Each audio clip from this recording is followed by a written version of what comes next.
This video is going to help you if you struggle with being patient, if you have a tendency to get emotionally reactive and maybe a bit down on yourself, if you get irritated with how long things take to manifest and happen here. This video is definitely going to be for you because I'm going to be talking a bit about patience and impatience and 5 good things that your impatience might actually mean and how to see them as gifts so they become so.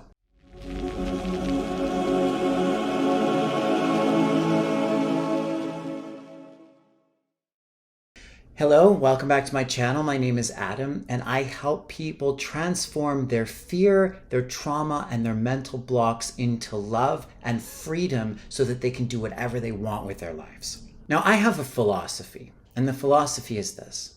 The only way you can really master the art of perfect patience on planet Earth is essentially if there's something wrong with you. I've never met anyone who had perfect patience inside and out on every level. I think perfection is a myth. I have had a tendency to be very impatient. I don't like to wait for things. I don't like to wait for my manifestations. I want everything to happen now. And there's a little part of me that used to be a big part of me that was kind of a brat with that. I'm not saying that's you, but I've learned to see that there are reasons underneath that are not so negatively tinged. And as I understand that about myself, I help to balance those parts and thus learn how to be more patient. Historically, I've been this guy. Maybe you can relate. I'm working really hard on myself spiritually. I'm doing all the inner work. I'll go into like a yoga retreat or a meditation course or a 3-day trauma healing practitioner training. I will commit to myself and everybody there to be a more tolerant, kind, compassionate, and patient person. I will walk out of the retreat, get into my car, and almost immediately lose my shit on someone as I'm backing out of my parking space because they're blocking me on their phone. They're not seeing me look in the rearview mirror. I give them a couple looks, they don't notice, and finally I'm just like, what the fuck is your problem? And I have to start all over again. Now, what I've learned not to do is to let them see that, generally.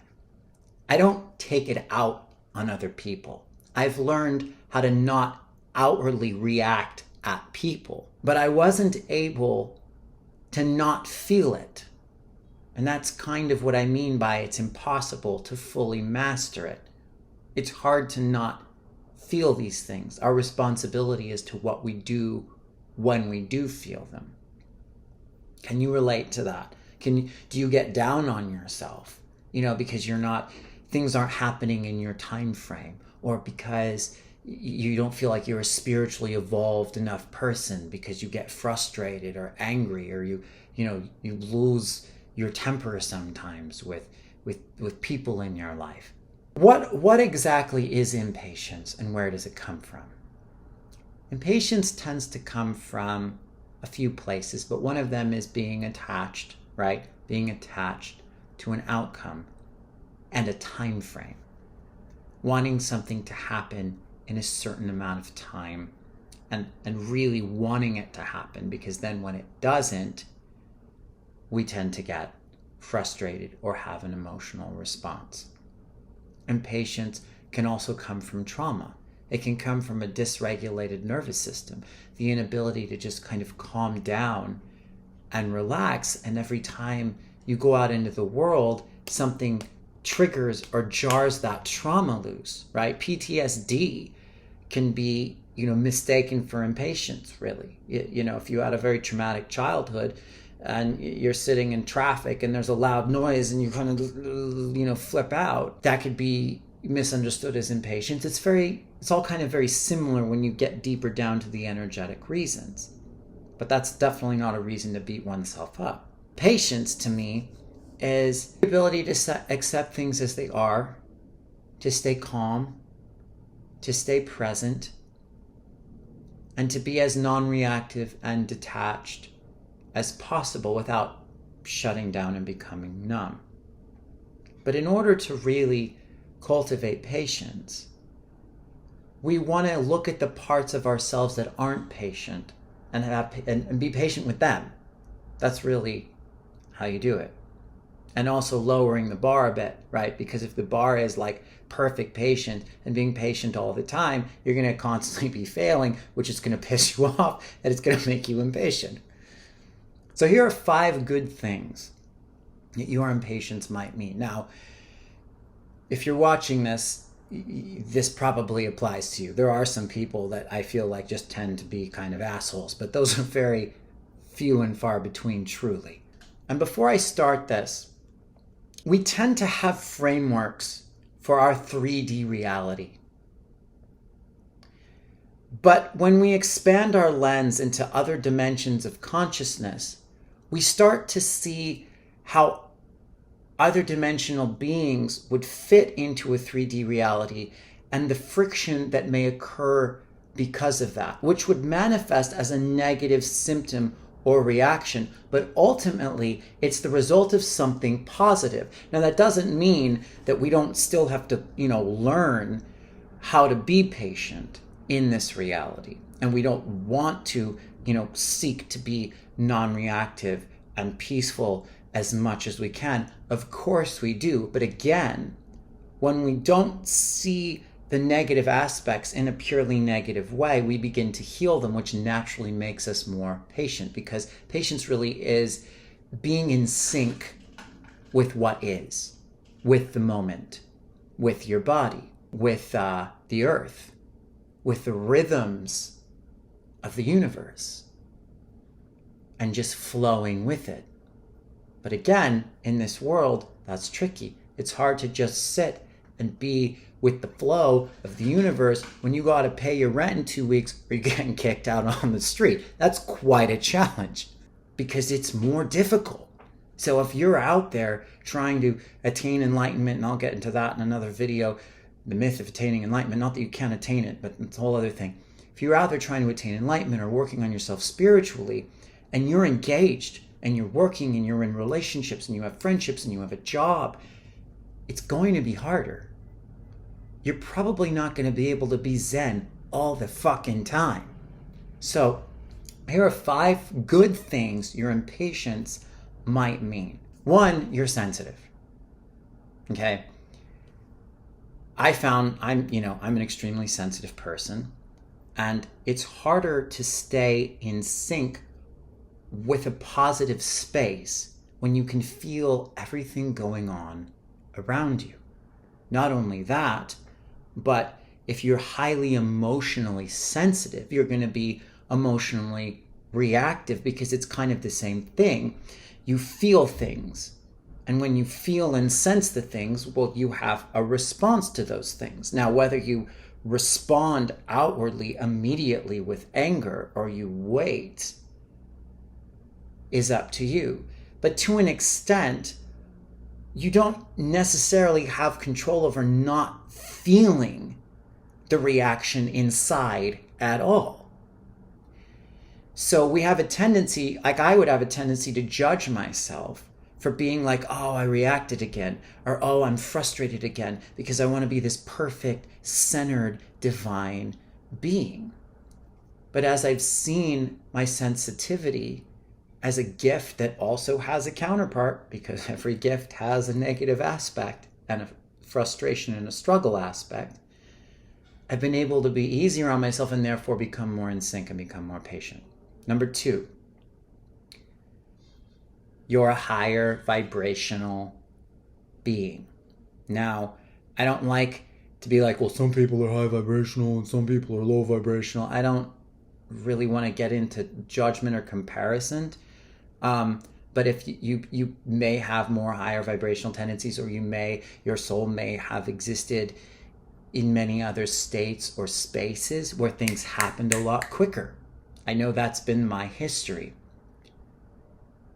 So if you're higher vibrationally, that's your tendency, you're more used to things just happening, because that's how it happens in the spirit realms. Like, for example, you would never tell someone who lived in a 100% 5D reality, like physically, to let go of expectations, because in spirit, that's how you create something. You expect it to be there and it's there. Now on our planet, that isn't how it works. You expect it to be there, and then it takes like 42,000 years for each piece to be built for it to be created. So you want to let go of your expectations or you're constantly frustrated.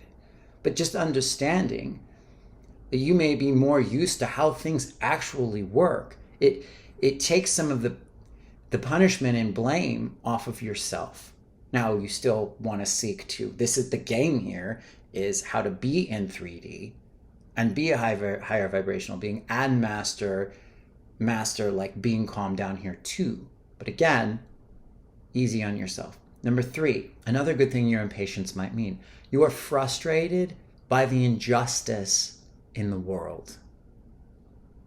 One of my primary sources of impatience, because impatience and frustration are kind of, they go hand in hand in many ways. My frustration or impatience with people a lot of times has to do with how fucked up, this place is in some ways. Because it is.